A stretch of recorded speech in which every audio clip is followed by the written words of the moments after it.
قوم سمجھ گئی ہے کہ اس کا مقصد کیا ہے، اور مقصد صرف ایک ہی ہے کہ جو 1947 میں ہم آزاد ہوئے تھے، اب وقت آ گیا ہے کہ حقیقی طور پہ آزاد ہو۔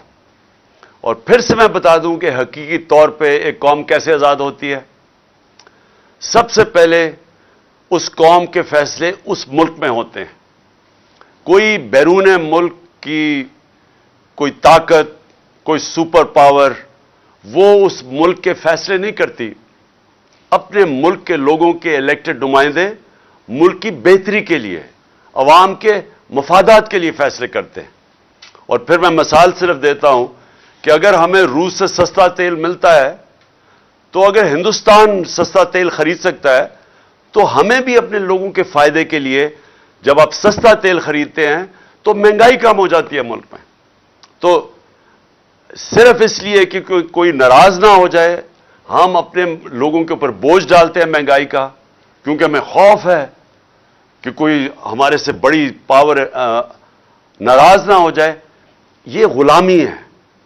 آزاد قومیں اپنے لوگوں کے لیے فیصلہ کرتی ہیں۔ اور دوسری چیز، اصل میں انسان آزاد انصاف کرتا ہے۔ انصاف یعنی قانون، جس ملک میں قانون کی حکمرانی ہوتی ہے وہ لوگوں کو آزاد کر دیتا ہے انصاف دے کے، کیونکہ انصاف جب ملتے ہیں تو لوگوں کے حقوق مل جاتے ہیں۔ حقوق کا مطلب یہ ہے کہ ہر انسان، ہر پاکستانی، کوئی بھی طاقتور اس کے اوپر ظلم نہیں کر سکتا۔ کوئی یہ جو تھانہ، کچہری، پٹواری کی سیاست پاکستان میں اس لیے ہے کہ کیونکہ لوگوں کو نہ پٹوار خانے میں انصاف ملتا ہے، نہ تھانے میں ملتا ہے، نہ کچہریوں میں ملتا ہے، تو وہ پھر لوگوں کو ڈھونڈتے ہیں کہ وہ ایم این اے کو ڈھونڈتے ہیں، ایم پی اے کو ڈھونڈتے ہیں کہ ہماری مدد کریں ہمیں انصاف دینے کے لیے۔ کسی بھی مغربی جمہوریت کے اندر جدھر حقیقی آزادی ہے، وہاں کسی کسان کو، عوام کے نمائندے کو، مزدور کو، اس کو کوئی لوگوں کو ڈھونڈنا نہیں پڑتا کہ جا کے مجھے جب تک مجھے ایم این اے ملے گا، مجھے ایم پی نہیں ملے گا، مجھے انصاف نہیں ملے گا، کیونکہ وہاں کا جو نظام ہے وہ انصاف دیتا ہے۔ اور اسی لیے میں آپ سب کو کئی دنوں سے بتا رہا ہوں کہ کیوں پاکستانی اتنی مشکلیں کاٹ کے جاتے ہیں ملک سے باہر۔ چکوال میں تو نہیں، لیکن گجر خان کے کئی لوگ ہیں جو میں باہر ملا ہوں، یورپ میں ہیں، برطانیہ میں ہیں، وہ کیوں جاتے ہیں باہر؟ اور مشکلوں سے جاتے ہیں، کیونکہ ادھر ان کے جو ملک کا نظام ہے وہ، کیونکہ وہاں انصاف ہے اور وہاں انسانوں کی حقوق کی تحفظ ہے، تو جو لوگ محنت کرتے ہیں انہیں پتہ ہے کہ ان کو محنت کا پھل ملے گا۔ یہ نہیں کہ وہاں کوئی پیسے لوگوں کو بانٹ رہا ہے، وہاں کا نظام ایسا ہے کہ جو محنت کرے گا اس کو اس کا پھل ملے گا۔ اور جو تیسری چیز کہ جو تجارت کرنے جاتے ہیں، مثلا کوئی سرمایہ کاری کرنے جاتا ہے، کوئی بزنس کرنے جاتا ہے، ادھر ان کو یہ اعتماد ہے کہ ان کی جو بزنس ہے وہ اس کو چلانے کے لیے کوئی رکاوٹیں نہیں آئیں گی، رشوتیں نہیں مانگی جائیں گی، سرکاری محکمے ان کی زندگی مشکل نہیں کریں گے جب تک وہ پیسے نہیں دیتے۔ اور اسی لیے وہاں سرمایہ کاری زیادہ ہے، وہاں خوشحالی زیادہ ہے، وہاں روزگار زیادہ ہے، کیونکہ وہاں لوگوں کی حقوق کی حفاظت ہے۔ تو انصاف ہوتا ہے تو خوشحالی ہوتی ہے۔ یہ آپ سب سمجھ جائیں کہ یہ جو ہماری حقیقی آزادی کی تحریک ہے، اس کا سب سے بڑا مقصد یہ لوگوں کو آزاد کرنا، انصاف دے کے، اور انصاف دے کے خوشحال کرنا، روزگار دینا، یعنی وہ ملک جدھر سرمایہ کاری شروع ہو، جدھر کارخانے لگیں، جدھر کسانوں کی مدد ہو۔ اور میں کسانوں کے اوپر پھر سے آخر میں بات کروں گا۔ لیکن جب تک ایک ملک کے اندر قانون کی حکمرانی نہیں ہوتی، جب تک ایک ملک میں طاقتور اور قانون کے کمزور کے لیے ایک قانون نہیں بنتا، تب تک لوگ آزاد نہیں ہوں گے۔ اور میں بار بار یہ کہتا ہوں کہ اگر ملک کا ایکس پرائم منسٹر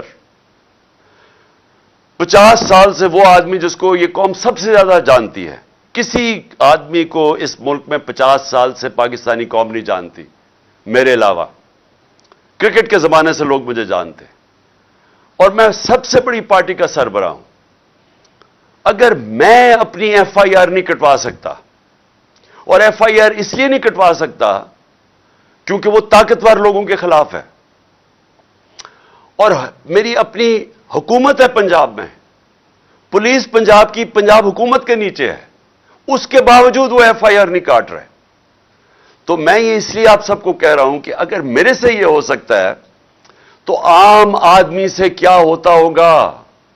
کیوں یہاں تھانہ اتنی بڑی چیز بن چکا ہے پاکستان میں؟ کیوں پالیٹکس کے اندر جب بھی ایم پی اے یا ایم این اے آتا ہے تو سب سے پہلے اپنا تھانے دار رکھوانے کی کوشش کرتا ہے؟ کیوں پہلے اپنے پولیس والے رکھوانے کی کوشش کرتے ہیں؟ کیوں باہر کے ملک میں ایسے نہیں ہوتا؟ کیوں یورپ اور برطانیہ میں ایسے نہیں ہے؟ کیونکہ وہاں ان کے نظام کے اندر انسان کوئی حقوق کی حفاظت ہے، جو قانون اور آئین اس کو حقوق دیتا ہے وہ انصاف کا نظام پروٹیکٹ کرتا ہے، اس کی تحفظ کرتا ہے۔ تو ہمارے لوگ اس لیے غلام بنے ہوئے ہیں، یہ نظام غلام بنا دیتا ہے لوگوں کو، اور اسی لیے لوگ مر کے جاتے ہیں یورپ، اور آپ کے رشتہ دار کتنے ہوں گے جو کہ محنت کرنے اور محنت کش لوگ آج باہر کے ملکوں میں کام کر رہے ہیں، اور وہ آپ کو پیسے بھیجتے ہیں، وہ پھر سے وہ یہ نہیں کہ لوگ پیسے وہ تقسیم کر رہے ہیں، وہ اس لیے کہ ان کا نظام اجازت دیتا ہے لوگوں کو پیسہ بنانے کے لیے، بزنس کرنے کے لیے، اپنی وہ کام دکانیں کریں گے، انہیں پتہ ہے دکانیں لگائیں گے، کارخانے لگائیں گے کہ ان کو تنگ نہیں کیا جائے گا محکموں سے، اس لیے وہ خوشحال ہیں۔ سو یہ میں جو دوسری میری آپ کی بات ہے کہ یہاں سرمایہ کاری بھی تب آئے گی، ملک اٹھے گا بھی تب جب ہم اس ملک کے اندر قانون کی حکمرانی ہوگی۔ سب سے بڑا ہمارا اثاثہ ہے بیرون ملک پاکستانی، اور یہ جو آپ گجر خان میں خاص طور پہ گجرات، یہ سارا جو بیلٹ ہے، اس سے بہت زیادہ لوگ وہاں باہر بیٹھے ہوئے ہیں۔ تو وہ جو لوگ ہیں جو وہ پیسے بنا لیتے ہیں، جو اپنے کاروبار شروع کر دیتے ہیں، ان کا دل ہے پاکستان میں آنے کا، لیکن وہ کیوں نہیں آتے؟ کیونکہ میں ان بیرون ملک پاکستانیوں کو پچھلے 40 سال سے جانتا ہوں، انہوں نے میری مدد کی شوکت خانہ بنانے میں، کرکٹ کے زمانے سے میں جانتا تھا، پھر تحریک انصاف کو یہ پیسے بھیجتے ہیں۔ تو کیوں جب بھی میں ان سے پوچھتا ہوں وہ کیوں نہیں پاکستان میں سرمایہ کاری کرتے؟ کیونکہ ان کو اعتماد نہیں ہے پاکستان کے انصاف کے نظام پہ، ان کو خوف یہ ہے کہ اگر وہ یہاں کاروبار شروع کریں گے تو ہر قسم کی رکاوٹیں سامنے کھڑی ہوں گی، اور ان کی حفاظت نہیں کرے گا پاکستان کا جو انصاف کا نظام ہے۔ تو اس لیے یہ جو آپ کی ہماری جو تحریک ہے یہ چلتی رہے گی، یہ انشاءاللہ الیکشنز بھی اناؤنس ہو جائیں پھر بھی یہ چلتی رہے گی جب تک اس ملک میں قانون کی حکمرانی نہیں آئے گی، اور جب تک کہ طاقتور اور کمزور ایک طرح قانون ان کو دیکھے گا، ایک ہی نظر سے کمزور اور طاقتور کو جب تک نہیں دیکھیں گے یہ ملک آزاد نہیں ہوگا، خوشحال نہیں ہوگا۔ اعظم سواتی ملک کا سینیٹر، صرف اس نے تنقید کر دی ایک ٹویٹ کے اندر۔ بابر ستار جو اسلام آباد ہائی کورٹ کا جج ہے، اس نے کہا ہے کہ ایک تنقید کے اوپر آپ ایک ٹویٹ کے اوپر کسی کو آپ غدار نہیں بنا سکتے، لیکن جو اس سے ہوا، بچوں کے، میں پھر سے کہتا ہوں کہ تصور کریں، آپ سب تصور کریں کہ آپ کے پوتا اور پوتی ہیں، چلے آپ پوتا پوتی نہیں، آپ کے بچے ہیں 5، 8، 9 سال کے بچے، آپ تصور کریں کہ اس کے سامنے رات کے 3 بجے لوگ گھستے ہیں آپ کے گھر میں، کوئی وارنٹ نہیں ہوتی، اور بچوں کے سامنے آپ کو مارنا شروع کر دیتے ہیں، اور پھر آپ کو لے کے جاتے ہیں اور حوالے کرتے ہیں ایک اور ایجنسی کے، جو نام لیا ہوا ہے اعظم سواتی نے کہ وہ کون ہے، فہیم اور فیصل، ان کی ایجنسی کے ان کو حوالے کر دیتے ہیں، اور وہ پھر ننگا کر کے اس پہ تشدد کرتے ہیں۔ ایک معتبر آدمی باہر سے پیسہ بناتا ہے، محنت کش آدمی جو باہر سے پیسہ پاکستان لے کے آتا ہے، ملک کا سینیٹر ہوتا ہے، اگر اس سے یہ کر سکتے ہیں، پھر آپ سب سوچ لیں کہ یہ آپ سب سے یہ ہو سکتا ہے۔ اس لیے آپ کو سٹینڈ لینا چاہیے، کیونکہ جب ایک قوم حق اور سچ کے لیے ظلم کے خلاف کھڑی ہوتی ہے، جو ہمارا دین ہمیں حکم کرتا ہے کہ ظلم اور ناانصافی کے سامنے کھڑا ہونا جہاد ہے، اللہ نے اس کو ایک عبادت کا درجہ دے دیا ہے کہ جب آپ رائے حق کے لیے اور انصاف کے لیے کھڑے ہوتے ہیں تو یہ عبادت میں شامل ہو جاتا ہے، اور اس میں اگر انسان اپنی جان کھوتا ہے تو وہ شہید کرایا جاتا ہے. جس طرح ارشد شریف شہید، اس نے رائے حق پہ کھڑے ہو کے دھمکیوں کے باوجود وہ کھڑا رہا، اس کے اوپر ملک سے بھی باہر جانا پڑا لیکن وہ ہٹا نہیں ہے حق اور سچ سے. اپنی جان دینی پڑ گئی، جان کی قربانی دی اس نے، لیکن وہ ہٹا نہیں. تو ہم سب، ہماری قوم کے اوپر اب یہ لازم ہے کہ ہم اب ڈیمانڈ کریں کہ ان لوگوں کو انصاف ملے. ایک پاکستان کا نمبر 1 انویسٹیگیٹو صحافی جس کی ضمیر کی کوئی قیمت نہیں تھی، اس سے یہ ہوا ہے، ملک کے سینیٹر سے ہوا ہے، پاکستان کے ایکس پرائم منسٹر سے یہ ہوا ہے. ہمیں اگر انصاف نہیں ملے گا تو باقی کس کو ملے گا اس ملک میں انصاف؟ تو لہٰذا یہ مارچ جو ہے، یہ ایک ہم اس کو عبادت سمجھ کے کریں. یہ جہاد ہے، میں اس کو جہاد سمجھتا ہوں. مجھے یہ جس طرح انشاءاللہ میں ٹھیک ہوں گا، اور کل میں بتاؤں گا کہ انشاءاللہ میں پنڈی کب آؤں گا اور کس دن. میں چاہتا ہوں سارے پاکستان سے لوگ پنڈی آئیں اور اس میں شرکت کریں ہماری حقیقی آزادی کی مارچ میں. ساری قوم کو پتہ چلے کہ یہ پاکستانی قوم جاگی ہوئی ہے. یہ ظلم اب یہ نہیں برداشت کرے گی کہ جو طاقتور ہو وہ جو مرضی کر دے، وہ چوری کرے، ڈاکے مارے، پیسہ ملک سے باہر لے جائے، لندن کے بڑے بڑے محلوں میں وہ رہے، اس چوری کے پیسے میں جواب بھی نہ دے کہ پیسہ کدھر سے آیا ہے. ٹبر سارا باہر بیٹھ جائے اور وہاں بیٹھ کے پاکستان کے فیصلے کرے اور اپنے کیسز بھی معاف کروا لے. بیچارے جیلوں کے اندر چھوٹے بیچارے لوگ بھرے ہوئے ہیں، غریب لوگ بھرے ہوئے ہیں جیلوں میں. اور میں نے جو چند دن جیلوں میں گزارے، غریب لوگ تھے سارے وہاں. مجھے کوئی طاقتور ڈاکو وہ جیل میں نہیں نظر آیا، سب غریب لوگ تھے. اور وہ لوگ چوری کریں تو جیل میں. ایک جو میرا کمرہ صاف کرتا تھا، ایک قیدی، تو میں اسے پوچھا، میں نے کہا تم نے کیا جرم کیا ہے؟ اس کا جو جرم تھا، زیادہ سے زیادہ اس کو 6 مہینے جیل میں گزارنے چاہیے تھے، کیونکہ وہ غریب آدمی ہے. وہ 6 سال جیل میں تھا کیونکہ پوچھنے والا کوئی نہیں عام آدمی کو. کئی دفعہ ایسا ہوا ہے کہ لوگ مر چکے ہیں، جیلوں میں مر چکے، اور بعد میں پتہ چلا بے قصور ہیں، اور قصور ان کی غربت یا کمزوری ہے. تو ایک طرف وہ ہے اور ایک طرف اربوں روپے کا ڈاکہ مارو اور باقی ڈیل کرو، اور ڈیل کر کے این آر او لے لو، پہلے جنرل مشرف سے لے لو، اب اس دور میں لے لو، اور بیٹھ کے جناب پھر پاکستان کے فیصلے کرنے شروع کر دو. مجرم اس ملک کے فیصلے کر رہے ہیں. یہ جو نواز شریف بیٹھا ہوا ہے وہاں، سارے ملک کو داؤ پہ لگایا ہوا ہے. سارے ملک کو پتہ ہے کہ آج الیکشن کے علاوہ کوئی راستہ نہیں ہے پاکستان کا اس دلدل سے نکلنے کے لیے. اگر ہم اپنے معیشت کو مزید تباہی سے بچانا ہے، سب کو پتہ ہے کہ صرف ایک ہی راستہ ہے کہ ایک صاف اور شفاف الیکشن ہو، ایک مضبوط حکومت آئے جو آئے 5 سال کے لیے، اور اس کے بعد ہماری جو معیشت ہے وہ پھر اٹھے گی. کیونکہ لوگوں کو اس وقت اعتماد ہوگا کہ ہم آج پیسہ لگائیں گے تو ہمارا پیسہ 5 سال تک کم از کم ایک حکومت ہے. آج نواز شریف الیکشن کروا نہیں رہا ایک وجہ سے، ملک کی نہیں وہ اس کو فکر، اس کا تو پیسہ ہی باہر پڑا ہے. وہ تو ہمیشہ جب مشکل آتی ہے باہر بھاگ جاتا ہے، لیکن اس لیے نہیں فیصلہ کر رہا کہ اگر وہ الیکشن کروائے گا وہ پٹ جائے گا، اگر وہ الیکشن کروائے گا وہ ہار جائے گا، اس لیے نہیں کروا رہا. اپنی ذات کے لیے اس ملک کو یہ داؤ پہ لگا رہا ہے.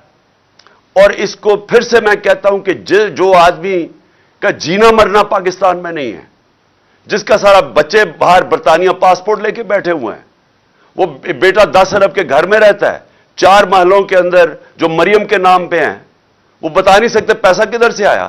تو وہ لوگ، اب مجھے بتائیں، وہ آدمی پاکستان کا فیصلہ کر سکتا ہے؟ کیا اس کو یہ رائٹ ہونا چاہیے کہ الیکشن کب کروائے جائیں؟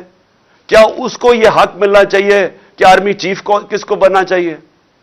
یہ وہ نواز شریف تھا جس نے اپنی کتاب میں جنرل آصف نواز کے بھائی نے لکھا ہے کہ 92 کے اندر جب یہ پرائم منسٹر تھا، مری کے گورنر ہاؤس کے اندر اس نے BMW کی رشوت دینے کی کوشش کی جنرل آصف نواز کو، جو اس نے مسترد کر دی. یہ کیوں اس نے کیا؟ باقیوں لوگوں کو کیوں نہیں ضرورت کہ ہم اپنے آرمی چیف رکھوائیں یا ہم ان کو رشوت دینے کی کوشش کریں آرمی چیف کو؟ کیونکہ ہم نے اپنی کوئی چوری نہیں بچانی. مجھے کوئی خطرہ نہیں ہے کہ میں نے کوئی غیر قانونی چیزیں کی ہوئی ہیں. مجھے کوئی خطرہ نہیں ہے میری کرپشن کیسز کے اوپر. اس کو خطرہ ہے. اربوں روپے کی چوری اس نے کی ہوئی ہے، 30 سال سے یہ کر رہا ہے. اربوں ڈالر اس کے باہر پڑے ہوئے ہیں. اس کو پتا ہے کہ یہ ڈرا یہ ہوا ہے کہ اگر عمران خان آ گیا تو شاید پھر میرا احتساب شروع ہو جائے گا. اس لیے وہ آرمی چیف، میں یہ نہیں کہتا کہ آرمی چیف جو بھی بنائے گا وہ یہ کرے گا یا نہیں، کیونکہ عموماً یہ آرمی چیف بناتا ہے، اسی سے لڑائی ہو جاتی ہے پھر اس کی. کیونکہ وہ آرمی چیف تو ایک پروفیشنل آرمی کا سربراہ ہے. یہ جو اسے چاہتا ہے پنجاب پولیس کا آئی جی کی طرح بنانا، وہ بن نہیں سکتا. تو یہ اس نے آرمی چیف سے، میں آج آپ کو کہہ رہا ہوں، یہ کہے گا کہ پہلے تو عمران خان کو کسی نہ کسی طرح فارغ کرو، کسی طرح بھی، تاکہ وہ الیکشن نہ لڑے. کیونکہ اس نے کبھی بھی، اس کو پتہ ہی نہیں ہے کہ نیوٹرل امپائر کے ساتھ میچ کیسے کھیلتے ہیں. یہ جمخانہ کے اندر بھی میں بار بار کہہ چکا ہوں، اپنے امپائر کھڑے کر کے میچ کھیلتا تھا. تو اس نے کہنا پہلے تو اس کو ہٹاؤ کیونکہ یہ مقابلہ نہیں کر سکتا. اس کے بعد اس نے کہنا میرے سارے کرپشن کیس ختم کرو. یہ دوسری اس نے چیز کہنی ہے. اور تیسری، اس نے پورے اپنے ہر قسم کا الیکشن کمیشن تو پہلے ہی اس کا ہے. تو اس نے ان سب کو اپنے، جب تک اسے یہ نہیں پتا چلے گا کہ الیکشن جیت نہیں جائے گا، اس نے الیکشن نہیں کروانے. اب مشکل کیا ہے کہ پاکستان نیچے جا رہا ہے. ہم بڑی تیزی سے نیچے جا رہے ہیں. میں کل بھی آپ کو کہا، میں آج بھی آپ کو کہہ رہا ہوں کہ ہم جب تھے 5% تھی پاکستان کا رسک یا خطرہ کہ ہم اپنے قرضے واپس نہیں کر سکتے.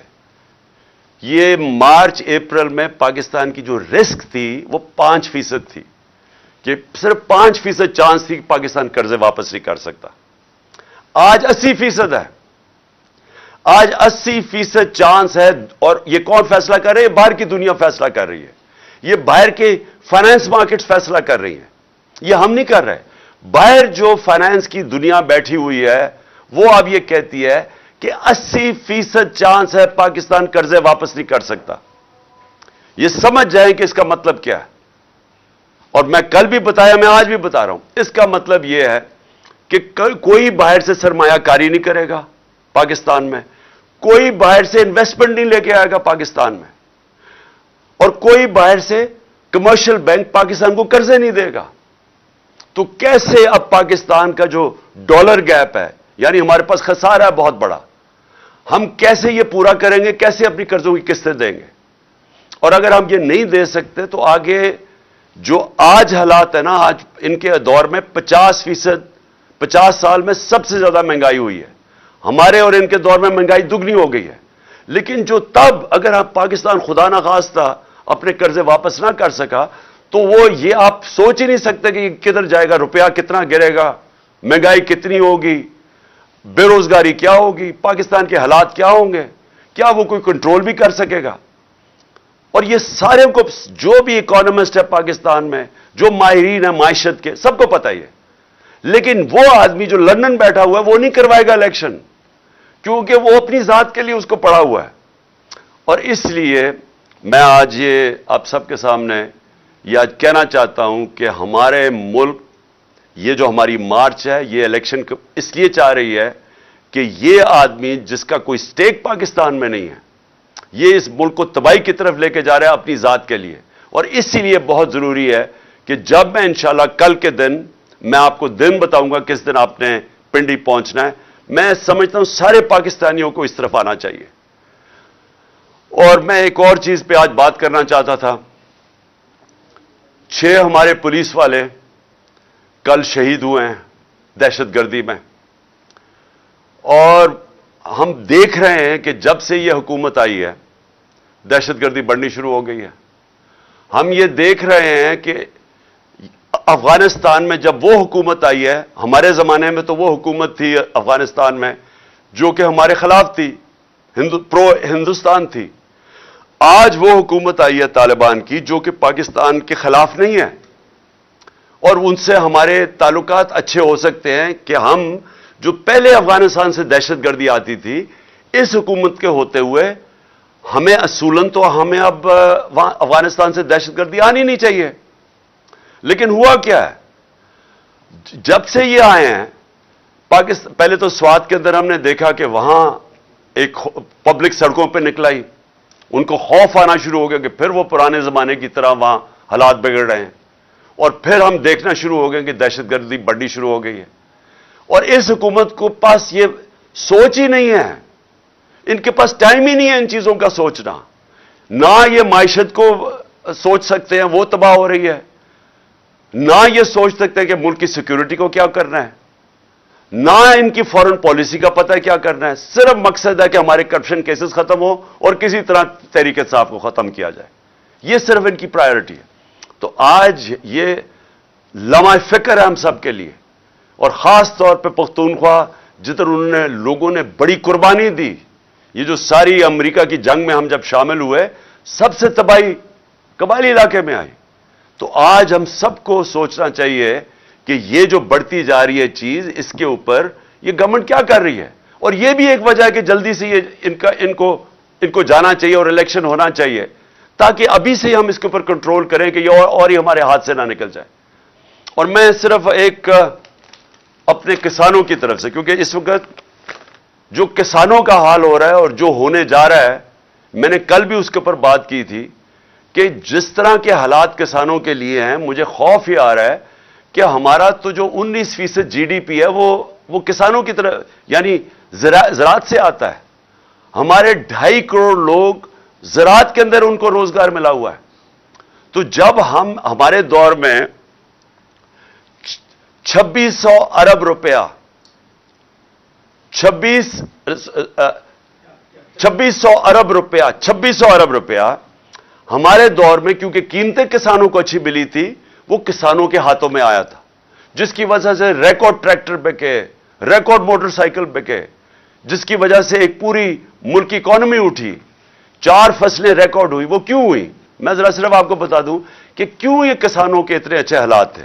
اس کی وجہ یہ تھی کہ ہم نے جو پورا اپنا پلان بنایا کہ ہم نے کسانوں کی مدد کیسے کرنی ہے، ہم نے پہلے تو فصلوں کی قیمت دلوائی، ان کو گنے کی پوری قیمت دلوائی۔ پہلے تو گنے کی جو قیمت سپورٹ پرائس تھا، ابھی اس سے بھی کم پیسے ملتے تھے، کٹوتی ہوتی تھی، ہم نے پوری قیمت دلوائی۔ کبھی کسانوں کو گنے کی اتنی قیمت نہیں ملی جتنی ہمارے دور پہ، باقی فصلوں کی، گندم کی، ساروں کی ہم نے ان کو قیمت دلوائی۔ دوسرا، ہم نے جو بجلی ہم نے دی وہ 8.5 روپے یونٹ ٹیوب ویل کے اوپر دی، 8.5 روپے یونٹ۔ آج وہ بجلی ہے 22 سے 24 روپے یونٹ۔ تو کسانوں کو میں ذرا بتا رہا ہوں کہ ہم نے کیسے ان کی مدد کی، جس کی وجہ سے ریکارڈ پیداوار ہمارے ٹائم پہ ہوئی۔ ہمارے زمانے میں ہم نے جو ڈی اے پی کا جو کھاد ہے، اس کو ہم نے 1500 روپے پہ رکھا، ہم نے سبسڈائز کیا۔ ہم نے جو چون جو کسان استعمال کرتا ہے مشینیں، چون کے اوپر سبسڈی دی ہم نے، اور ہم نے پھر جو کسانوں جو گنے والے کسان تھے، ہم نے ٹائم پہ، ہم نے 10 نومبر کے اوپر ان کی کرشنگ سیزن شروع کروایا۔ ہم نے ملوں کے اوپر فائن کیا کہ اگر آپ نے 10 نومبر نہ کیا ہم فائن کریں گے، اور ہم نے قیمت دلوائی۔ تو آج کیا ہو رہا ہے، آپ ذرا تماشا دیکھیں اب کیا ہو رہا ہے۔ کوئی سبسڈی نہیں ہے اب کھادوں کے اوپر، کوئی بیج کے اوپر، پیسٹیسائڈز پہ اب کوئی سبسڈی ختم کر دیا کسانوں کے لیے، تو ان کے خرچے اور بڑھ گئے ہیں۔ بجلی میں نے بتایا کہ 22 سے 24 روپے یونٹ پہ پہنچ گئی ہے۔ کسانوں کو جو ہم نے قرضے دینے شروع کیے تھے، یا سود کے بغیر غریب کسانوں کو، یا سستے، وہ سارا ان کے اوپر پوری کوئی سبسڈی نہیں ہے قرضوں پہ۔ اور جو 1800 ارب روپے کا شہباز شریف نے پیکج دیا ہے، ذرا کسانوں سے پوچھیں کہ وہ سوائے اشتہاروں کے اندر، کیونکہ شہباز شریف کی جو ڈیولپمنٹ ہے وہ صرف اشتہاروں میں ہوتی ہے، ان سے پوچھیں کہ یہ 1800 ارب روپیہ کدھر گیا ہے، پوچھیں کسانوں سے۔ اور میں آج اپنی پنجاب کی حکومت کو بھی کہنا چاہتا ہوں کہ دیکھیں میں نے بڑی ڈسٹربنگ ایک چیز پڑھی ہے کہ اب یہ جو شوگر ملز ہیں انہوں نے کہا کہ وہ جنوری میں جا کے شوگر کرشنگ کریں گی. یعنی جنوری میں اگر شوگر ملز جا کے کرشنگ کریں گی اور انہوں نے کہا کہ اگر ہم ایکسپورٹ نہ کرنے دی تو ہم جنوری میں کرشنگ کریں گے, یہ کسانوں کا معاشی قتل ہونے جا رہا ہے. پہلے تو وہ گنے کا اس کا جو وزن ہے وہ کم ہو جائے گا, اس کو قیمت کم ملے گی. دوسرا جو سب سے خوفناک چیز ہے کہ اگر وہ کاٹے گا نہیں اپنی فصل گنے کی تو اس نے تو گندم کے لیے کھیت تیار کرنے ہیں, تو وہ تو دیر ہو جائے گی کہ اس کو گندم بیجنے کے لیے. تو اس سے تو آگے ہمیں اور مزید نقصان ہونے جا رہا ہے.